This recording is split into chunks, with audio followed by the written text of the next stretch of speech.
Okay, can you see my presentation? Yes. Great. So, pursuant to the provisions of California Governor's Executive Order N-29-20 issued on March 17, 2020, to prevent the spread of COVID-19, this meeting will be held by virtual teleconference only with no physical location.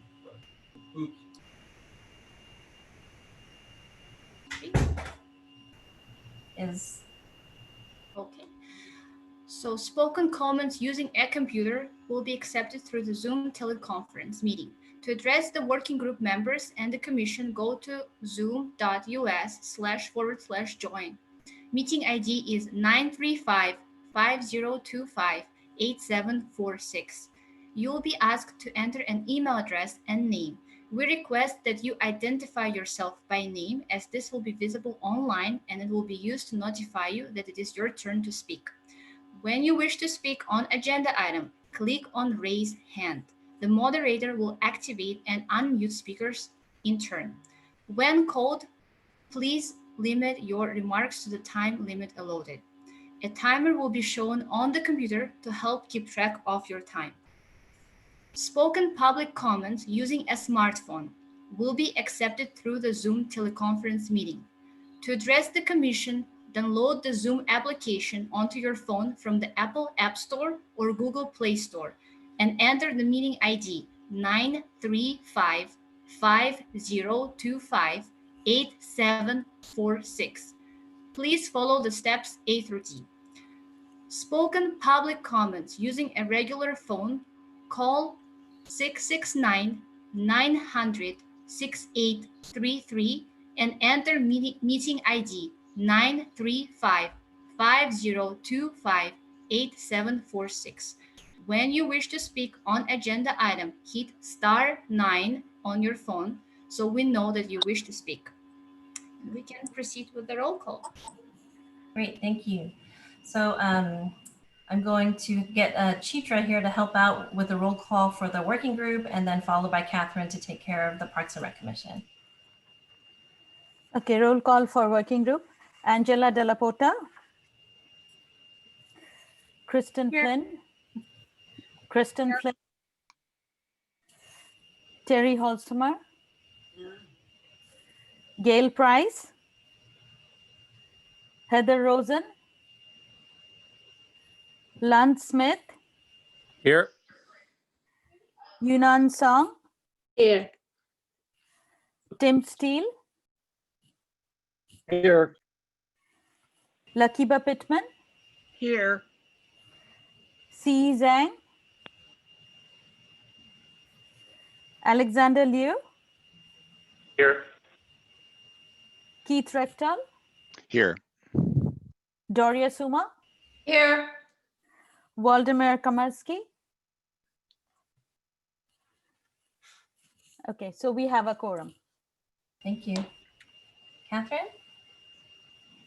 Commissioner Greenfield? Here. Commissioner Cribbs? Here. Commissioner Lemaire? Commissioner Olson? Here. Commissioner Moss? Commissioner Rechtal? Here. Councilmember Koo? Here. Okay, great. Thank you, everybody. So again, welcome everyone to this joint meeting. Tonight, we're going to listen to a presentation from Wetlands Research Associates, and they will provide an overview of the Matadera Creek Re-naturalization Conceptual Alternative Analysis Report.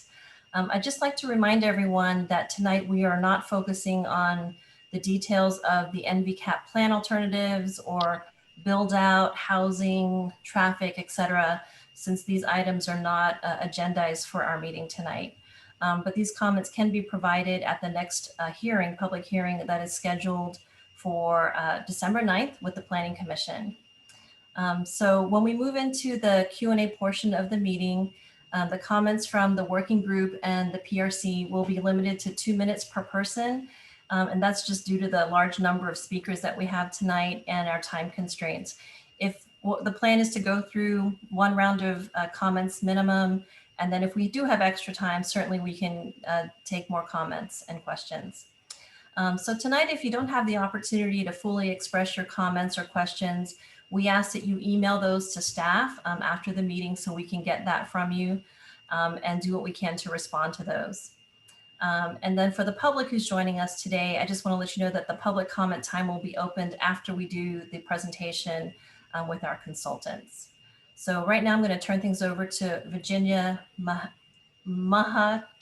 with Wetlands Research Associates, and they can start their presentation. Thank you. Sure, thank you. You did well. Some people struggle mightily with me. So let's see if I can take over and share my screen and do all that part right. Get it going on a actual presentation. Let's see.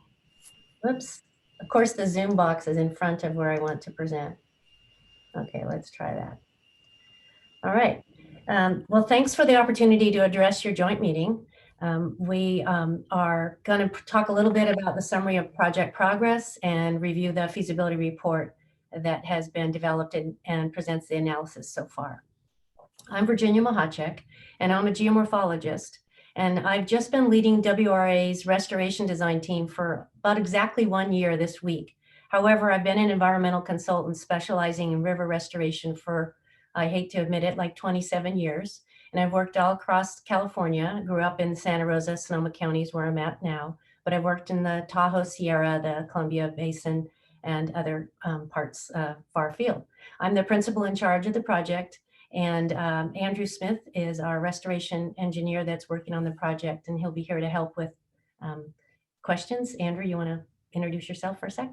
So yeah, my name's Andrew. I actually grew up in Santa Clara County in San Jose. And after college, I worked for the Army Corps of Engineers for about 10 years. And I worked on Upper Guadalupe River for Valley Water. And so I've got about 9 or 10 years with the Army Corps of Engineers, and then about 1.5 years, 2 years with WRA. And I am the lead engineer for the project and happy to answer any more technical questions. Thanks. So as you know, the council directed the staff to explore options for integrating this portion of Matadero Creek into the NVCAP plan area, so that lower portion between Lambert and Park Boulevard, and also to explore whether enhancing its connection to Boulevard Park, and I don't know if I pronounced that properly, between Lambert and El Camino Real. And with that guidance, in early to mid 2019, WRA was hired to start that work and collaborate with you and develop some concept designs, and then conduct some hydraulic feasibility, some cost estimating, et cetera, that we'll present today. And our feasibility assessment was recently finished and submitted in September. The motivations behind the project are to address some of the inconsistencies of the current condition with city plans and goals, the limited habitat values and functions, the lack of public access, and the state of the aesthetic condition. And as such, the agreed upon project objectives generally fall in 3 major categories: enhancing public access and recreation, beautifying the creek, reestablishing riparian habitat and geomorphic function. Of course, it's also important to meet certain other commitments and objectives to be consistent with adjacent land uses, to see whether or not some mutual benefits and for mitigation needs for the project itself and Valley Water can also be provided. In fact, the very planning process that your working group is engaged in is one of the opportunities for this project. Since the NVCAP wants to expand the recreational assets within the area to meet goals, and the redevelopment of the 340 Portage Avenue is still in progress. But like any stream corridor project in urban settings, there are several substantive constraints that need to be addressed. And those include the fact that there's multiple ownerships, and that there's combinations of private parcels, public ownerships, public easements. There's existing public and private infrastructure. There is a nearby groundwater contaminant plume of TCEs and of VOCs. Now the pink diagram here shows the extent as mapped, I think in June of 2019. In addition, the yellow boundaries that are highlighted under the green kind of oval represent the interaction needed to meet Valley Water jurisdiction's requirements and to help ensure that flood protection's met and that their maintenance needs can be satisfied. And with any project, money is, of course, one of the major constraints. In general, I want to point out that the channel setting is basically a small piece. You can see that little study reach there highlighted within the big red corridor of similar semi-parallel channels that have been modified to drain from the watersheds that are kind of along and west of Interstate 280, and they cross and flow towards the northwest across to the Bay Shore and San Francisco Bay. And these networks include basically a complicated pattern of a combination of natural channel pieces, engineered channels that are constructed, and then connecting pipes and drainage systems. When you look at this particular study reach, the black box kind of highlights our study reach, which is like the other channels that are constructed channels shown in red here. And upstream of this is a more natural segment that's shown in blue. There's also various kinds of pipes and pipe systems and drainage canals and bypasses that are shown in dotted red lines.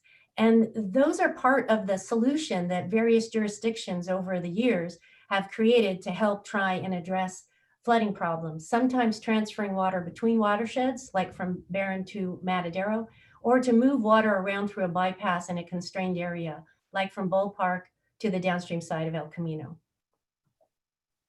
So for the conceptual design and feasibility assessment, WRA adapted and modified a hydraulic model that's already was developed for this system. We ensured that the ground surfaces, the concrete channel, and other built feature locations were geo-referenced, and that those elevations were correct and on a consistent, what's called datum, or comparison for any elevation numbers. WRA reviewed and applied hydrology that was developed by FEMA and also by Schaff and Wheeler for this particular system, and coordinated with Valley Water on the estimates we made for modeling the 100-year flow, which is also equivalent to a storm event with a 1% annual chance of occurrence. Now, the model was set up to reflect the actual kind of drainage network that other map kind of depicted. So it would show places where water might come in or go out of the system. And then we needed to reflect the bridges that cross the boundaries. The lower cross section is just an example that kind of shows how the model represents it in a simple way. But most of the length of this study reach is right now that simple U shape, and that's how the model represents it, like the upper graphic. The results of modeling for the existing condition show that right now, the predicted maximum water surface, which is the blue line, actually is below the left and right channel banks, which are the little dotted green and purple lines. And it's below that, which means that's good. The water's below the banks from Park Avenue downstream. But between Park Avenue and El Camino Real, the water surface is modeled to be pretty darn close, or even potentially slightly above those bank elevations. So in these sections, they may not have what's called adequate freeboard according to the flood safety criteria, Valley Water and FEMA. Now, freeboard is just the vertical distance between the water surface and then the top of a stream bank, or the crest of a levee, or the bottom of a bridge that it might need space below. With this existing characteristics in mind, I certainly want to say that as you're trying to transform this channel from its simplified concrete U flood channel to a more desirable state, the design elements must include flood protection features. But there are also several other design elements necessary to create the kind of aesthetically pleasing, accessible, and enjoyable creek that'll have habitat values, so that you can meet the vision that you've expressed of wanting something similar to examples from other communities, like this particular one is the San Luis Obispo Creek. WRA was requested to evaluate 3 different tiers of renaturalization. And basically these indicate increasing levels of modification and essentially effort also. Now, the numbering of these kind of matches the numbering scheme for the design concepts, where the first concept is to enhance the system, to partially renaturalize, but stay within the boundaries of the current flood easement, which is about 60 feet wide. The other partial naturalization is number 2, which is occurring though within a widened, expanded right-of-way. And finally, the maximum naturalization variation was expanding the right-of-way to about 100 feet. In addition to the 3 tiers of renaturalization, the concepts that we looked at also had 2 project length variations. There's the original length that was, if I understand properly, within the plan area, and the longer version, which extended beyond Boulevard Park. In order to address the needs for the channel width in the longer versions, there were actually 3 options for the bridge span at Lambert Avenue. There's the original or existing, a widened version of the bridge span, and a maximum bridge width. This next graph, excuse me, my dog thinks it's dinner time. I tried to feed her early, we'll see. This depicts kind of the schematic of those differences. Now it's exaggerated vertically, but you can kind of get an idea of the different lengths of the bridge across the creek for these alternatives. In a nutshell, all 5 of the concepts offer opportunities to improve habitat, aesthetics, and recreation relative to the existing condition. The hydraulic modeling and the additional information about cost estimates help us understand and compare these options, and we'll share some of that. Now, hydraulically, only 3 of the 5 concepts are considered feasible at this point. I'll walk you through a summary of the 5 concepts, and I'll just start with the first 2, which are the shorter projects, and these are the ones that are unlikely to be hydraulically feasible. Concept number 1 basically does double the channel width relative to the existing 30-foot wide channel, stays within that 60-foot right-of-way of the cross section. It replaces the vertical concrete walls with plantable structures. It provides a earthen channel, a more geomorphic channel. It gives a chance for habitat plantings. It maintains the access ramps. It adds recreation paths, and it includes flood walls for mitigation of its effect on the water surface along the project reach. However, it would need flood protection upstream of the project reach, and I'll show that in the profile in a moment. And concept 2 is applying that second tier of the renaturalization. It's widening the channel beyond the 30-foot U, kind of similar to concept 1, but it adds another laid back kind of low angle bank slope on the left bank, where there can be some other transitional plantings and some variation in kind of multi-level paths. It also needs to continue to provide the maintenance access ramps. It would add the flood walls within the reach to mitigate the impacts for the project, but it also would require some way to handle the upstream flood effect. And I'll show you the profile to kind of highlight that. When you look at the model results, what you see is that, yes, these alternatives, because they create more roughness, they add vegetation, they actually do cause the water surface to raise within the project reach, but it's creating low freeboard within a section that already was vulnerable under existing conditions. The difference is these 2 concepts create some possible inadequate freeboard upstream of El Camino, and that's a section where it would be less feasible or practical to resolve the flood protection need. Now, the next 3 slides summarize briefly the 3 concepts that are more feasible.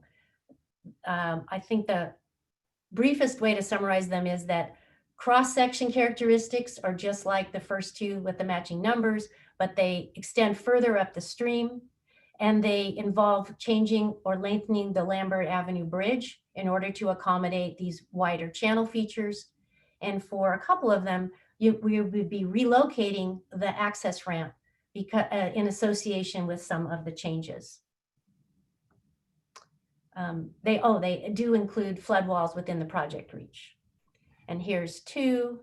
One thing about 2 that's kind of different is that in 2A, there's some laid back bank opportunities on the left side here, and on the park side, on the upstream side. That's how it's depicted.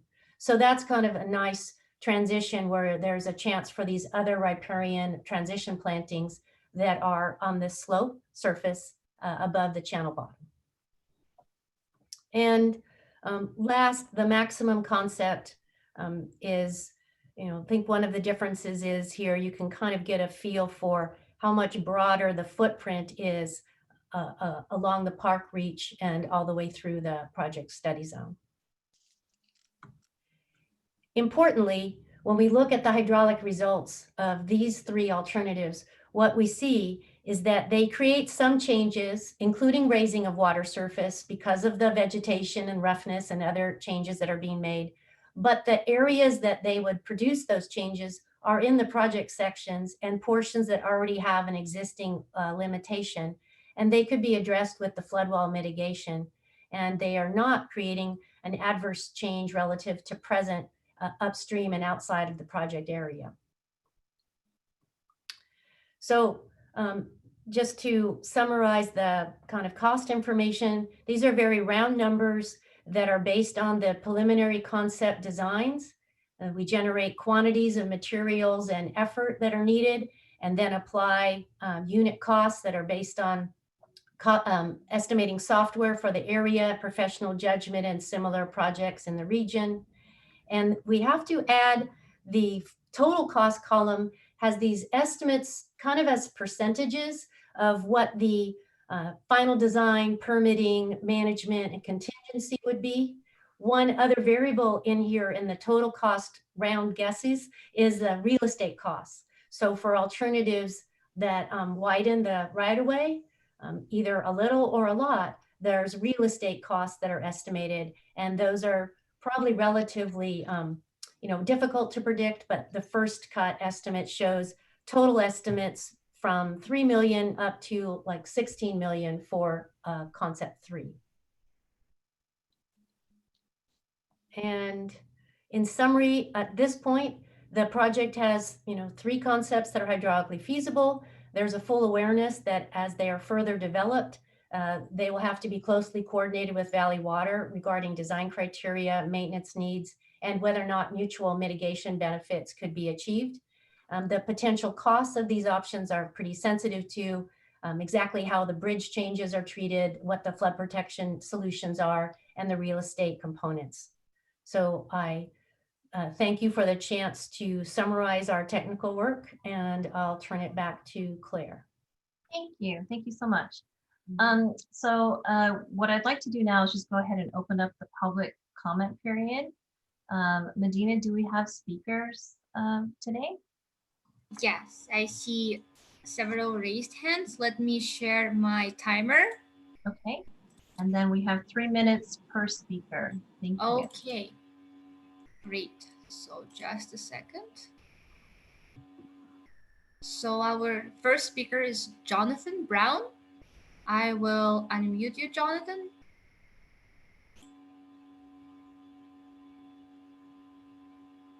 Jonathan, you can speak now. He is muted.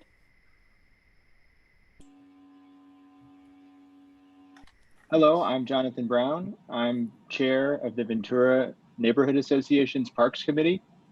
We worked long and hard in conjunction with the city and the commission to expand Bulwer Park to include the Birch Street property. Concepts 2A and 3 take a lot of land away from the park.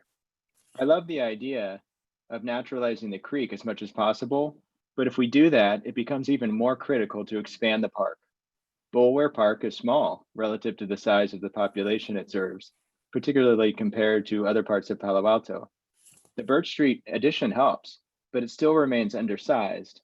And if we take more land away from the park, we need to expand the park further. I would like to see NVCAP and the commission address the need to expand the park so that we can make Re-naturalization and Bulwer Park the best we can make it for our traditionally underserved community. Magical Bridge in Palo Alto is a great addition to our city. How incredible would it be if we could do something even better here in Ventura? From a more citywide perspective, I would encourage the commission to look around the city to identify other opportunities for naturalization and, more straightforwardly, for use of existing water district, utility, and other easements to give pedestrians and bicyclists access to our waterways and more safe pathways to traverse and enjoy our city. And this is a good example of how we can do that here. I'll end my remarks there, but be happy to answer any questions, and you can reach out to me at any time. Thank you.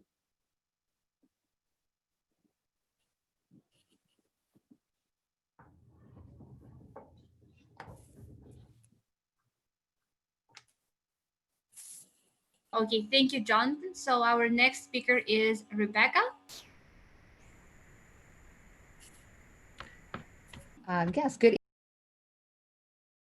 Of the Ventura Neighborhood Association, and have been following this whole process very closely. And I just would like to just shout out how much I love what the gentleman whose name I forgot already, the Guadalupe work is fantastic. So that makes me really excited.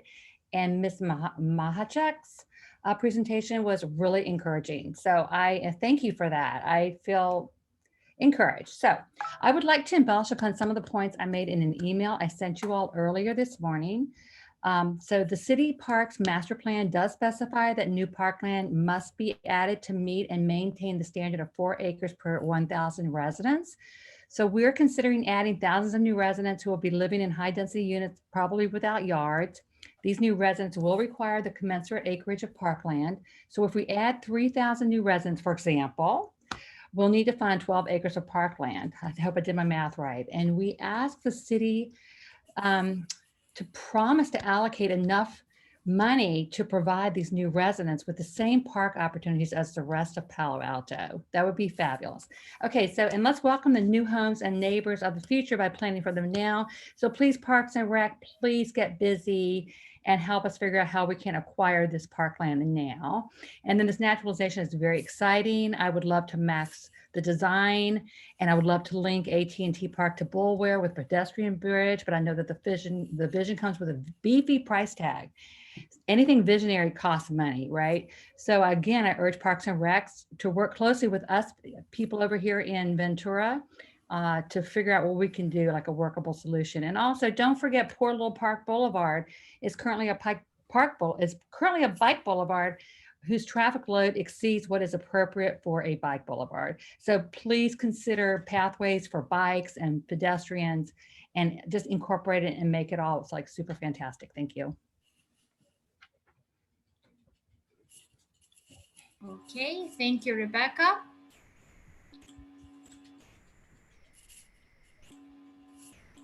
So our next speaker is Cedric.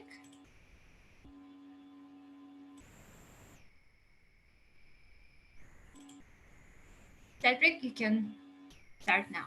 Hello, yes, thank you for having this meeting and for your great work on this renaturalization plan. I support the concept 3, and I think it should be integrated to Bulware Park. I certainly support expanding Bulware Park, but it should definitely be part of the park. Concept 3 has the highest ecological and recreational value. While it is the most expensive option, the city does want to increase parkland in this area, so the creek can be part of that parkland. And while Concept 3 is wider than the current easement, and so it encroaches on private property, these properties would likely need to dedicate some land to public benefit and open space, so they can use this creek expansion as part of that requirement. Also, it could be argued that the private property was previously stolen from the natural creek, and the creek and the ecosystem suffered for private gain. And so it is time to repay that ecological debt. So I will hope that we will go forward with Concept 3, and thanks once again. Okay, thank you, Cedric. Our next speaker is Claire. Claire? Just a second.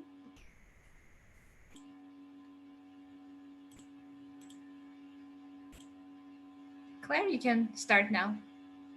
Hi, my name is Claire Elliott, and I'm a neighbor of the Ventura neighborhood. I live about a block from Bulware Park, And I'm also the senior ecologist with Grassroots Ecology. And we do a number of projects in partnership with local municipalities, including Palo Alto.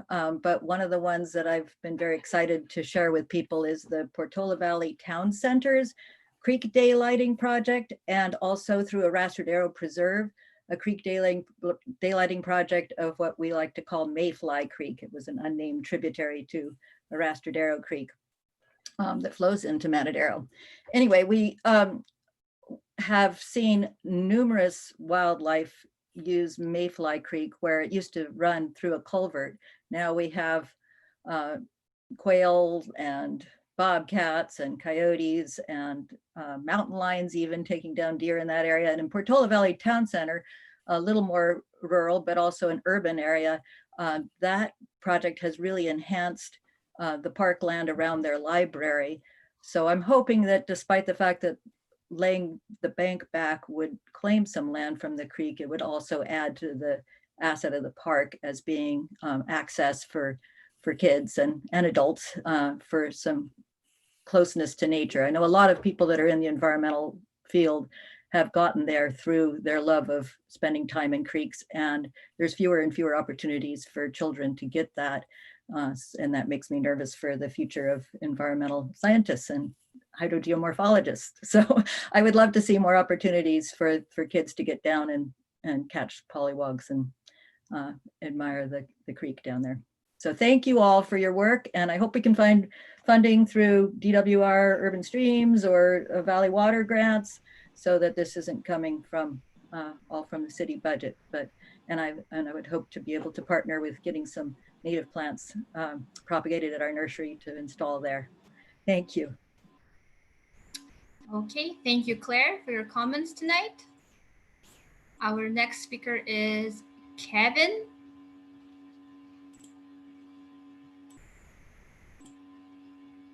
Kevin, you can start your comments now. Hello, my name is Kevin Ma. I'm a resident of Ventura neighborhood, just not so far away from Bow Park, actually. I'm asking the park and the NVCAP to consider the alternative 3 is the best of them all based on just natural, how much it brings back the original nature of the original creek. However, we all recognize that it's pretty expensive, and the city has a lot of projects on the back burner that also cost a lot of money.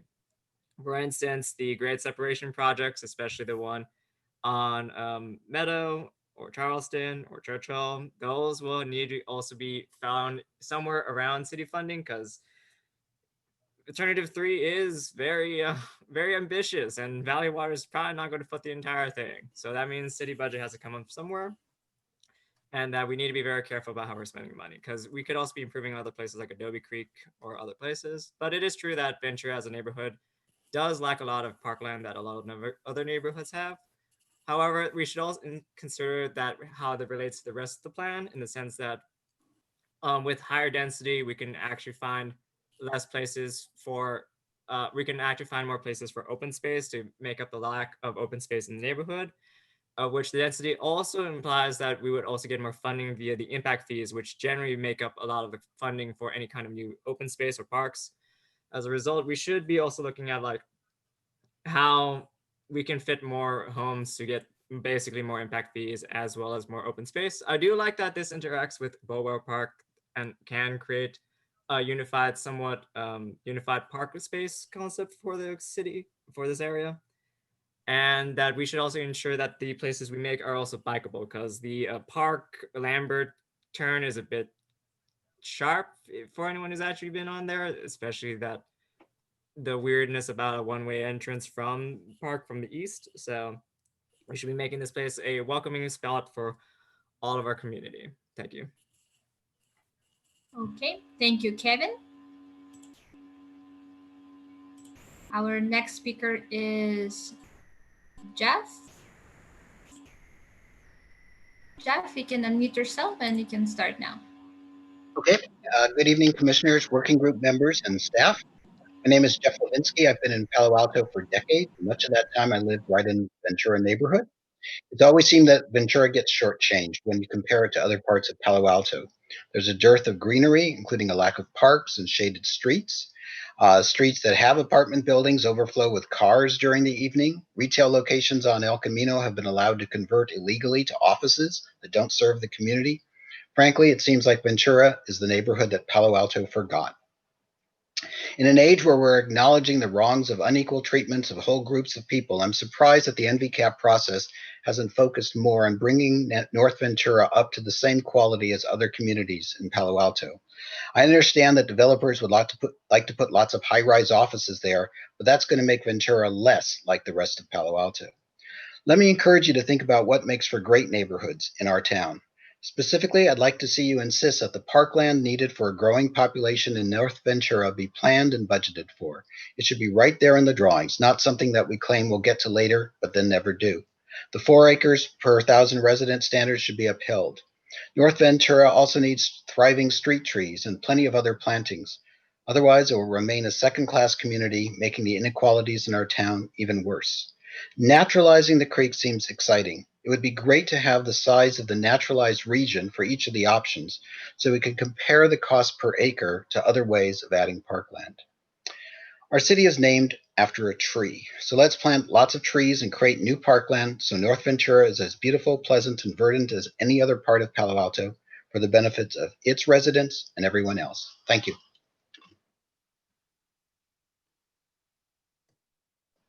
Okay, thank you, Jeff. Our next speaker is Peter. I live in the near downtown Palo Alto, so I'm not in the same watershed. I live near San Francisco Creek, but I used to live along Matadero, just upstream of El Camino, and my driveway was a bridge over the creek, and it was just fabulous having a natural creek and all of the wildlife. And so this project really excites me. I grew up in Midtown Palo Alto, about 2 blocks from Matadero. And I love this idea of providing access to a natural environment to children, because that was really important to us growing up. We had toads in Matadero Creek back then. And it was so wonderful to see the eggs and then the tadpoles and then the baby toads, and we'd take buckets and move them into our yards, knowing that they were part of the ecosystem, and gardeners like them. And things have really changed. Back in 1988, the water district put walls, vertical walls along the creek, and the toads could no longer access it, and they disappeared. And I think that's kind of tragic. So I would love to see something worked into this project to really try to enhance habitat for toads. And there are chorus frogs, formerly Pacific tree frogs, upstream in the Barron Park neighborhood that I'm sure would colonize the area too. So I encourage you to look into ways to improve habitat for small amphibians that the children will love. Thank you. Okay, thank you, Peter. So our next speaker and the final speaker is Angie. Hi, can you hear me? Yes, we can. Hi, so I'm Angie. I was actually at Bull Park today with my kids who are 2 and 5. And we love the natural environment of that park. They actually don't use the playground, and I know everyone loves Magical Bridge, and I don't want to knock it, but we actually love Bull Park because they kind of toddle around the creek and they climb the trees, and that's kind of what makes it this really amazing, magical space for us. And my husband and I actually moved here to this area because we wanted to be able to hike and run and spend our times outdoors. So I love that my kids get to experience that.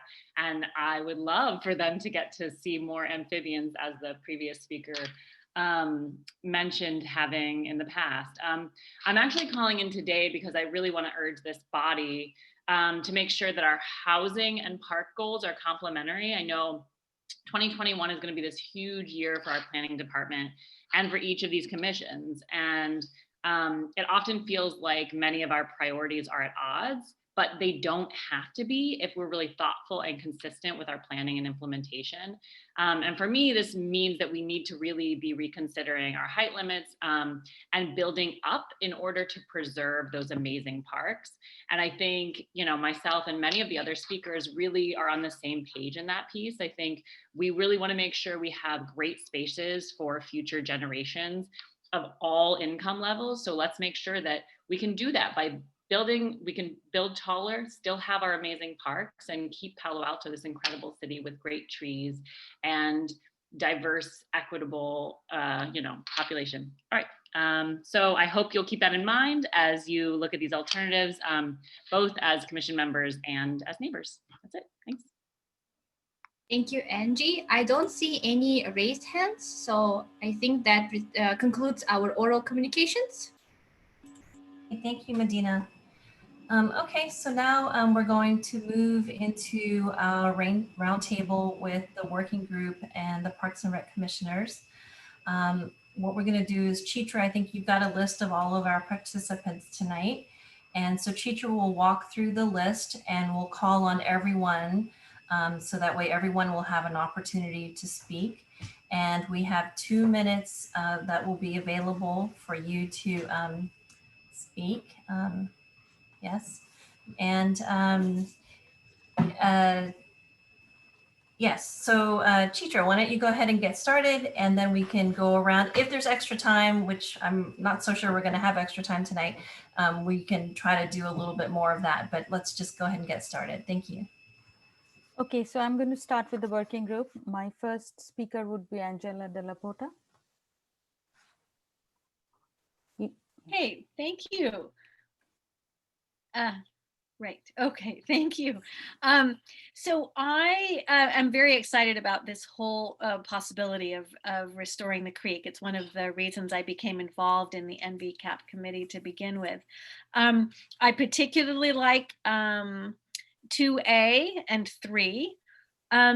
But I just want to make sure that none of this would replace the public park space that the city has indicated would be important to have with new residents. That is 4 acres of park space per 1,000 residents.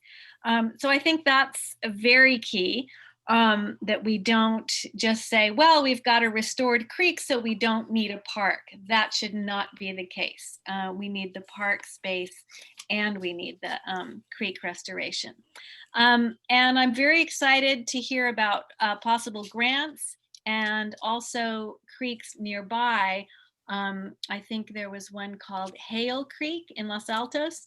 I'm wondering where they got the money for their creek restoration. We should certainly look into where the city of Los Altos got the money that it required for that. I think that's all I need to say. Oh, I do have a question about access to the creek for pedestrians and where they would access the creek. Maybe Virginia might be able to comment on that. Yeah, I'm very excited about the whole thing, and I'm looking forward to seeing the results. Very important and wonderful. All right, thank you, Angela. Virginia, is that sort of a quick response that you can provide for the access for the pedestrians? Sure, if I could figure out how to go back and share my screen quick. Hold on, I'll just do one example and unmute myself. Yeah, I did, okay. Here we go. Let me just do it without fancy slide presentation. But on these plan view drawings and in the cross section, you can see examples of, in this case, this is 2A, like a lower level, a little bit above the creek, there'd be one option of a trail in portions. Now, there'd also be a trail option along the combined, I think, multi-purpose path on the kind of the shoulder of the creek along the top. And in each particular plan, when you look at the map view, it'll show like an access ramp would be designed for vehicles, and then conceptually some paths Well, there's a lot to figure out about exactly how public safety is ensured, how Valley Water gets the vehicle access, but the goal would be to be able to provide both needs and have a system that some access is along the high ground and some access can go down and or cross the creek, depending upon the flow conditions. Does that answer your question for now? Yes, I think so. So you're sort of saying that that the vehicle access and the pedestrian access would be shared? Only for a portion in terms of the ramps where the vehicles have to come down, and the other parts would be more kind of customized path surfaces. And there would also be the possibility for kids to play in the creek, because I think that's so important. Well, I think that there absolutely is that possibility. And again, to me, it goes under the public safety part of future planning, where just making people aware of having an education program, signage, and whatever Valley Water might require, so that when high flow events occur, people know how to stay safe and not have any hazards. Right. I mean, I've seen the creek at Bull Park and so many kids playing in it in the summertime. But yes, of course, safety is first. Thank you. Thank you. Okay, so our next speaker is Kristen Flynn. Kristen? Yes, it takes a moment to negotiate one's cursor over there to unmute. I would say I don't have a lot to say. I would like to do whichever option is feasible. I would like to reemphasize that Ventura is traditionally neglected, as one speaker said, and more economically diverse population than the rest of Palo Alto, and they deserve to be served better by park acreage than they have been in the past. Very adamantly, I feel that's true. As far as renaturalizing the creek, you don't love what you don't save or preserve or fight for what you don't love, and you don't love what you cannot see. So if we want anyone to love nature in the future and fight for nature in the future, we need to provide access for people to fall in love with nature. And if we culvert and channelize our creeks, that's missing an opportunity for children and adults to fall in love with nature and species. So I would support naturalizing the creek. And I do feel that a certain portion of the bank is, if it's accessible year round, even when the creek's more in flood stage, it counts as parkland. But I would say the areas that are not accessible could not be counted as part of our acreage for parkland. That's it. Thank you. Our next speaker is Terry Holzheimer. Okay, just unmuted myself. I have a series of technical questions. Can I ask those now?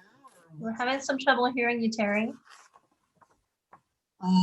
Did you hear me? I have a series of technical questions to ask. We're not hearing you. Not hearing me at all? Not at all. Maybe we can come back to Terry. Okay. So the next person is Lund Smith. Yes, can you hear me all right? Yes. Okay, great. So I agree with what a lot of what's been said thus far by the speakers, and also earlier today or yesterday we got some public comments, a letter specifically from Silicon Valley at Home. I agree with what was said in that letter. I think, and also what Angie said, the closing public speaker. I think there's a lot of trade-off between density, the amount of housing and affordable housing we allow in terms of height and densities, and that's a trade-off between what we can accomplish with open space. And I think the more generous we are with the densities, realistically, the more we'll be able to do with the creek and with some of the surrounding areas. So I think that's just something to keep in mind. Also what Kristen said, feasibility is a big one. I mean, I'm everything that's been talked about as options for the creek is a great idea. I think it really, in my opinion, it comes mostly down to feasibility. What are we willing to give up, or what trade-offs are we willing to make in order to get the beautification of the creek and more open space? And so I just think that's something to keep in mind. I mean, specifically, Silicon Valley at Home pointed out the trade-offs between alternative 1, 2, and 3 and how much open space that translates into for all the different options. And I think it's realistic. What's being talked about in that letter is just presents the feasibility of doing any of those options. Thank you, Lund. Our next speaker is Yunan Sam. Okay. So first, I agree with most of the speakers, the comments. So I feel all these 3 plans, they all looks very good. I appreciate all the work and effort there. And I also want to say, now we have a chance to rebuild this creek and all the open space around it, and it will work for decades to our generation and next generation. Then we should push to make it more feasible, and like a plan C, a plan 3 suggested, make it great for all the person, and I'm sure the kids and the residents, or even the neighbors in the residence area, they will all like it. Yeah, thank you. Thank you. So our next speaker is Tim Steele. Thank you. Being the primary landowner, I have some interesting questions. First, I think land is in a finite supply, as Lund had indicated. I like following Lund, by the way. I think it'd be helpful for us as the NVCAP to appreciate how many new acres would be consumed in each one of those scenarios. So we can then understand how many residential units we potentially could have built on that, or could trade for that land if we wanted the creek instead of the residential units. And then understand how many units we are losing and what their potential would have been under the park ordinance to have to provide park land for those units that are lost, and look at that circle of math.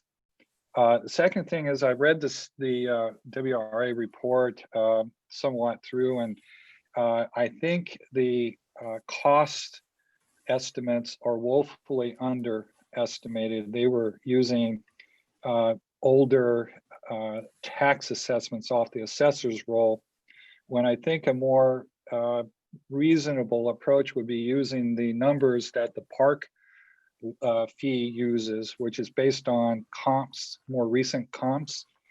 I would suggest that the land value would be upwards of $15 million an acre of new land consumed. And that's the number you should be using or something close to that in your model. I think I'd like to see that information brought back to the NVCAP, for we better understand what trade-offs we would be making if we were to prioritize the creek expansion over residential or parkland. Thank you. Thank you, Tim. Our next speaker is Lakiba Pittman.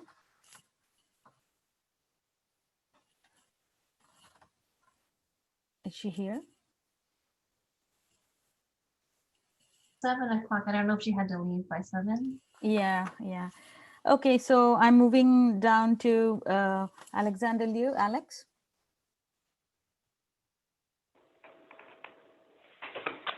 Great. So thank you for the study. It looks really good. It looks exciting.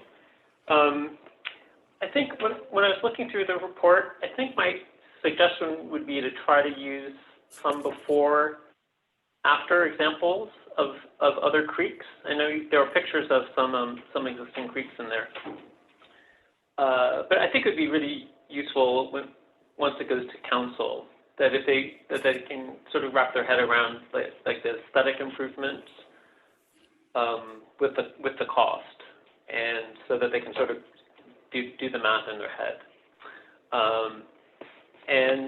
But I think we really should push to try to do this. I live near a creek and a trail, and I use it several times a week. It's really fabulous and something that I think that every neighbor should have. And that's what I've got. Thank you. Thank you, Alex. Our next speaker is Keith Rector. Yeah, I agree with Angela and Becky about, open space and parks is just not important in North Palo Alto. It's so important for everyone. And in North Ventura has just not been served. WRA Park, we finally have added a little, but it's still too small. And so, if we're talking about putting 3,000 people here, we have to be, it's 12 acres of park. And so the commission and the city really has to say, where are we going to do that and how are we going to pay for that? The people who founded the city spent a lot of money. Land wasn't free back then to have these parks, and we have to keep up that tradition. The timing of this housing is unclear, but it's coming. So we have to start planning now. I mean, that's my soapbox. But I have a couple questions for Virginia. On that freeboard slide, what was the limiting factor? Was it the park bridge? Is that why everything upstream of park has a high freeboard? It's fairly complicated, unfortunately, because, and that's why we use models to represent it, because we have to deal with time and volume and rate and then different constrictions.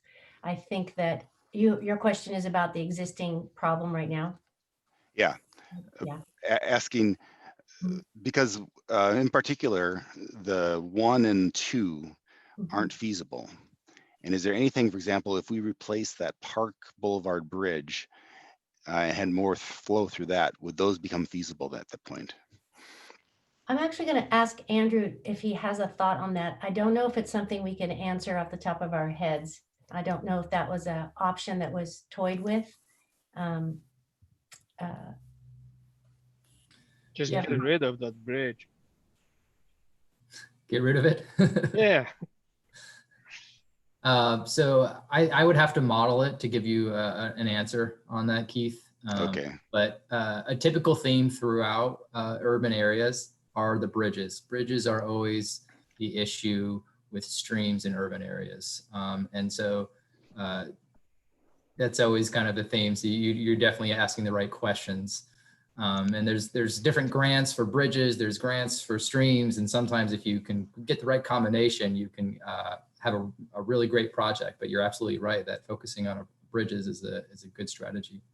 One of the challenges though is, it's Jenga in a bit. You move one piece, what are some other consequences that propagate? So, downstream of Alma and the changes down there, if you remove park and you're actually releasing too much water at an inappropriate time, it might contribute to bad peak flow conditions there. Yeah, we've run across that before. The reason I ask is, this makes me salivate when I see this, especially the third option, but we just can't afford 16 million. And so I think the only way this is going to happen is if we can kind of step into it. And could we start with option 1, which right now is not feasible for water flow issues, and then get that up and running? Then could we move into 1A 10 years down the road and kind of build up? Do you see any reason why that wouldn't be feasible to do a piecemeal?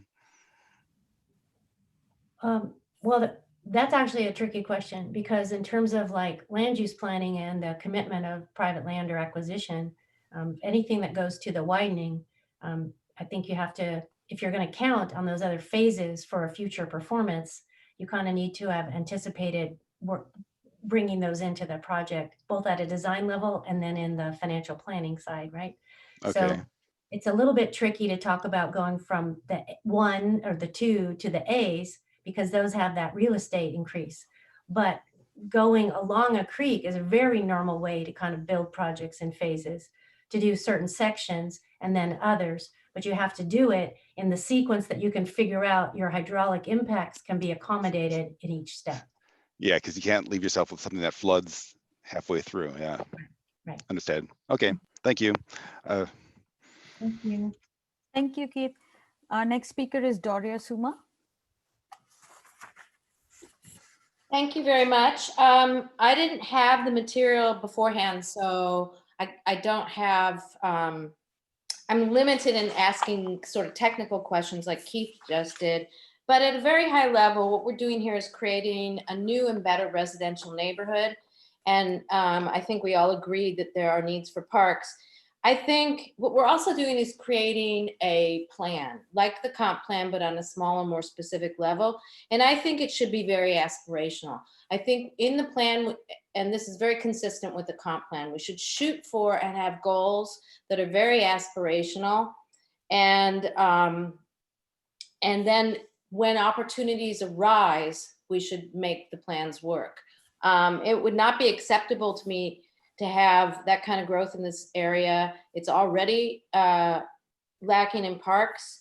So I would, I guess, vote for 3 if I had to vote right now, though I would need to study the technical bits a bit more and not worry about the money now because of the aspirational nature of planning for things like this. And if we don't start planning to protect and restore some of these urban environments that are accessible to people and that we very much need ever more than we used to even.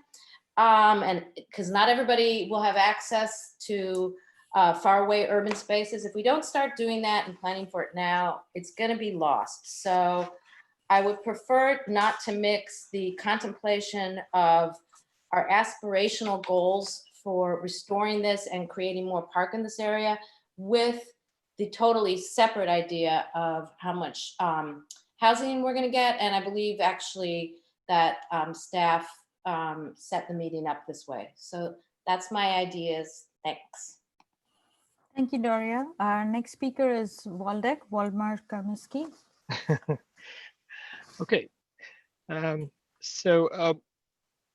First of all, we are putting a lot of pressure on this project we were working on. I mean, there's so many different goals and everybody's looking at this area and tries to resolve all their life issues with basically addressing this one project. And I think we have to be careful about it. And so that's the one thing. The second thing is that we definitely, because we're providing this super density right now, much above what we have anywhere else in Palo Alto, we have to meet with this with the appropriate amount of parks, because for people who have acre of land already with their house, additional park down the road is a luxury. For people who have a flat on the 5th floor, that's necessity. So I hope that this thing this message is clear. And as far as the creek itself, I actually don't have the preference, but I think that if the creek is accessible to the park, is integrated with the park, then it could count as a park. But if it's just for fish or frogs, which I have nothing against, then I don't consider this thing a recreational area for the neighbors. So if we are planning on having this accessible every square foot that actually you can play on with your children, I consider this thing a park. If it's not, then it should be out of different budget than the park budget. And by the way, let's sell some parks in the more privileged areas of Palo Alto and buy some more here. Thank you, Waldeck.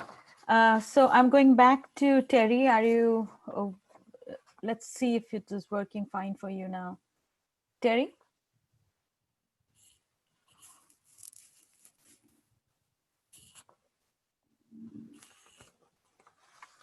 What?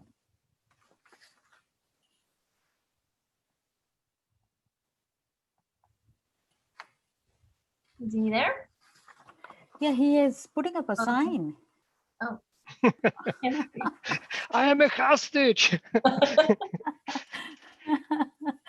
I'm on the phone 0603 as an attendee. Oh, okay. Okay, Terry. Yeah, I unmuted you. You can speak now. And then if you're on the phone, to unmute yourself, it's *6. Press *6 to unmute yourself. Okay. Can you hear me now? Yeah. Okay, great. Okay, so I had a couple technical questions. I don't know. Am I echoing? Yeah. Yes. Terry, it looks like you are near your computer. Could you mute yourself on the computer? Yes, I just did. Thank you. Okay. Yes, I'm sorry for the technical issues that I had earlier. If I could just talk briefly about some of the technical questions that I had. I'm very concerned about that 90-degree, the two 90-degree turns in the channel, and how that affects the entire, naturalization part. And I don't know if our experts can talk about that, because one of my neighbors lives downstream in the Matadera Creek area, and I know that really impacts them, and I'm wondering how the naturalization can affect those two 90-degree turns. The other quick questions that I had, and I don't know if we can answer them tonight, but does the cost estimates that are estimated, the 8 million, the 11 million, is it 16 million? Does that include not only the price of the project, doing it piecemeal, because each land, all the lands are, different properties are owned by different owners. So would that include doing the project piecemeal, or would that include doing the project all as one whole piece?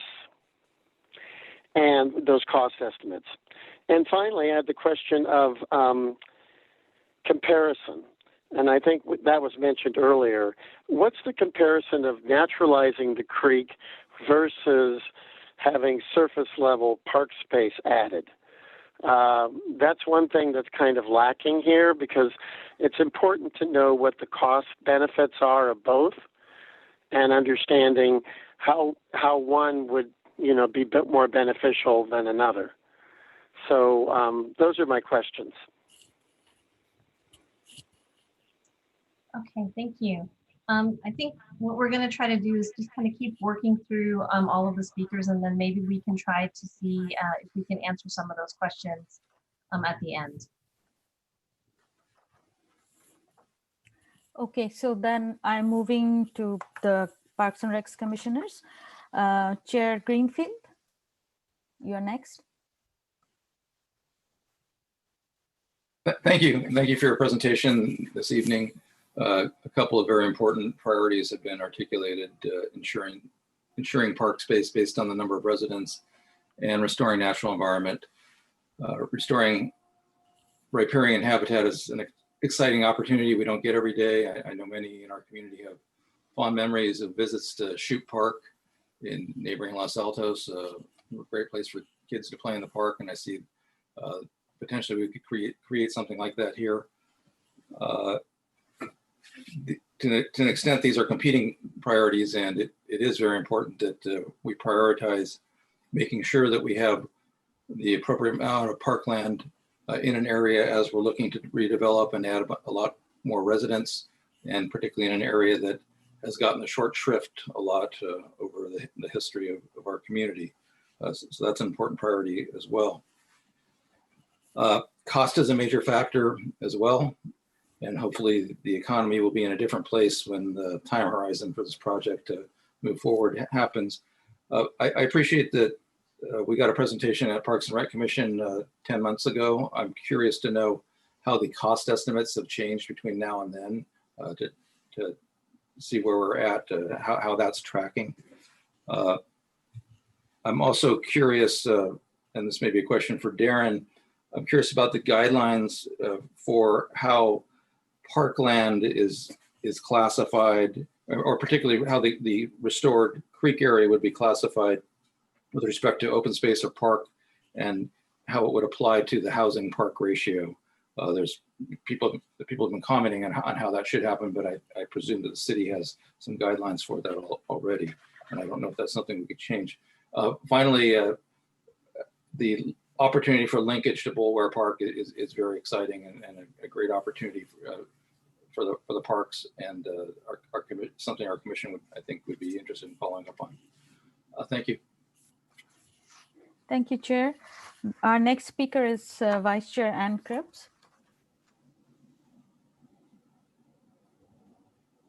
Yes, good evening. Thank you so much for the presentation, and I want everybody to know how much I appreciate all of the comments. And I'm pretty excited. I continue to be excited about this opportunity, and want to point out that I think everybody knows we don't want to miss this opportunity, and we want to make sure that we have adequate and more than adequate parkland for this area, and the ability to restore the creek and the waterways is just, it's tremendous. So I feel like we shouldn't be scared of the price, because I think there are lots of people in the world who are interested in the environment who could help. And I remember when you all came to the commission to speak about 10 months ago, as Jeff said, I think we were all pretty excited about the number 3.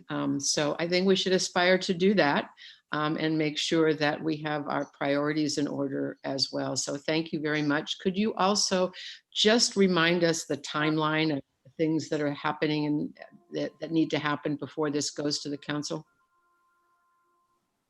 I can speak to that really quickly. So what's happening now is we're going to take this forward to the Planning Commission in December, as packaged with the rest of the NVCAP plan alternatives. And then they are going to review and have some recommendations and comments. And then we're going to forward that on to the City Council in the spring. And then council will be ultimately kind of reviewing all of these components of this, very large and complex project, and give some direction to staff on which way they think we should go and which way we should proceed.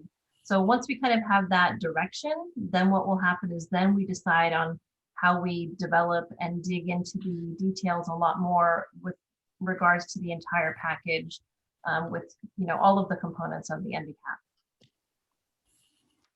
Thank you. Okay, our next speaker is Jackie Olson.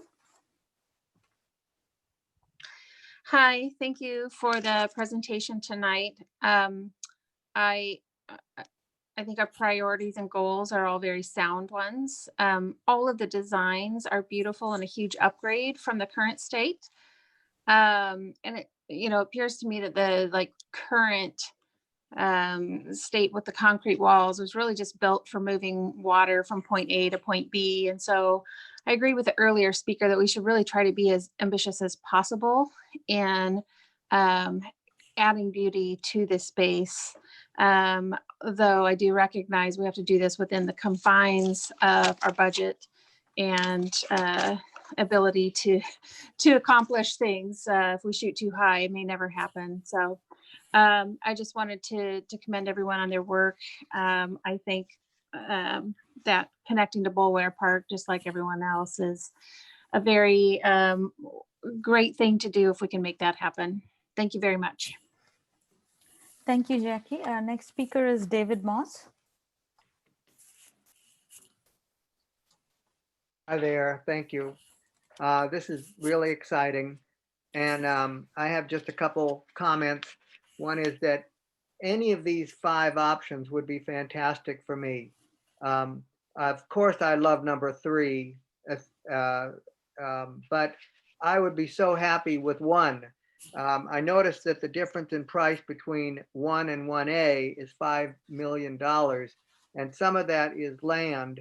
I'm assuming that if you're going to add 1 or 2 or 3,000 people, that the buildings that are going to be built to house those people, that some of the development money should go to help pay for these parks. I don't know exactly how that works, but that should be a no-brainer. And if there was some way that we could reduce the price between 1 and 1A, I would love to know how to do that. One thing I was thinking of is that instead of going wide, if we could go higher, would that reduce the price from 1 to 1A? And just people have talked about access to that area, but if you can go up and over a higher wall, would that make 1A cheaper and more feasible? So that's really all I had. So thank you so much for all of these comments. Thank you, David. So Keith, you have another chance if you want to. So. Oh, wow. Twofer. Yeah. I guess I have a question for Virginia, if she could give us some guidance about funding. Is there some, like Claire had mentioned about DWR and Valley Water, are there other sources? And in general, when you see projects like this, is the city usually the one who funds it, or do you usually see that someone else gets the funding? Most of these projects are a coat of many colors, and that people patchwork together lots of different sources, and it's a painfully sad part of it. But there are opportunities. I haven't specifically investigated for this project, but the general categories that you've already mentioned are two. Now, if there was other efforts that went closer to the bay shore and into other reaches of the stream, there's different parts of some of the resilience programs that might be tapped. But in the current footprint, I think, you know, generally it's the urban streams programs and looking to Valley Water themselves. I don't know, Andrew, can you think of any others through, not right now, off the top of my head. I can't think of any. The only example I can pull from was Upper Guadalupe, was a cost shared project between the Army Corps of Engineers and Valley Water. That also had some flooding improvements in it. Mm-hmm. Okay. It's a little bit tough when you have, although this project would be big for your neighborhood, it's a small segment of the system, right? Yeah. And, So when you look at the costs, do you think it's realistic that we could expect 25% grants or 50% grants? What would you think if you had just a total guess of what would be a reasonable amount of grants that we get for this? So if you mean that you might be able to tap grants that have a 25% cost share, is that what you mean? Or that, for example, let's say look at 16 million. Should we be assuming that the city's gonna have to pay 12 million of that 16? Or is that too conservative or too aggressive? I think would have to be a little more research done on the likely programs, and then to address some of the legitimate ways of trying to figure out how to better represent the real estate costs, you know, so you could investigate that a bit. There's two steps in my mind, right? Okay. So, you know, estimating the unit cost of materials and labor and some of the other development things is pretty standard, but figuring out how you want to estimate or do sensitivity testing on costs related to real estate, you'd want to have that. And then think about if you're combining sources, like if Sun's coming from fee and others coming from grant. This is a little outside my expertise, but you also have to realize what are the rules that apply for that. Like, will you be able to combine fee monies? Maybe Valley Water has mitigation monies that going in, and or just in-kind money. And then grants, you'll have to make sure you're doing it according to any grant program rules. It's not simple. Okay, thank you. Great, thank you. I know, I think it's kind of come up quite a bit now about the financing part of this. It's definitely something that staff, once we kind of move a little bit further in this process, that we're going to be exploring ways that we could potentially fund you know, the improvements that everyone's excited to have happen for the creek. So we'll keep working on that, and we'll definitely share that as we have more information when we go to hearings. That'll be part of what we present and share with the boards and commissions.